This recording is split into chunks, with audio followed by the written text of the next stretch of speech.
Daily life examples of AC sources. First, household wall outlet.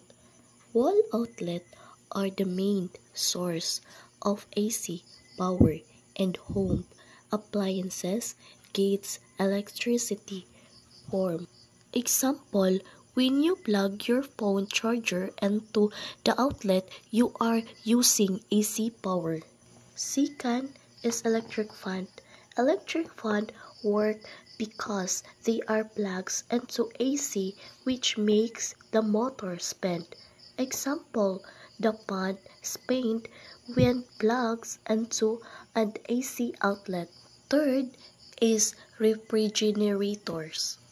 Refrigerator use AC to run the compressors that keeps the inside cold.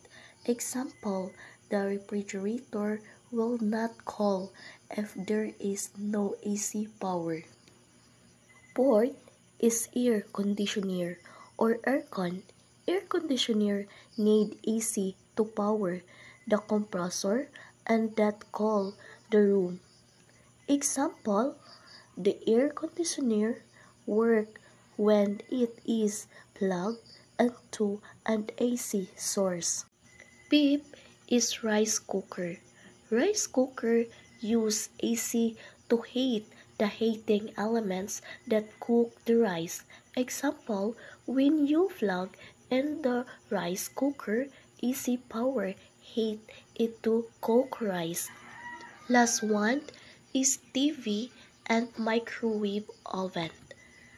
TVs and microwave get AC from the outlet and use it to run their internal electronic. Example, the microwave heat food because it is plugged into an AC outlet. These all use AC from the power grid. All these appliances get AC power from the power grid, which supplies electricity to home. Example, all appliances that you plug into a wall outlet use AC from the power plant.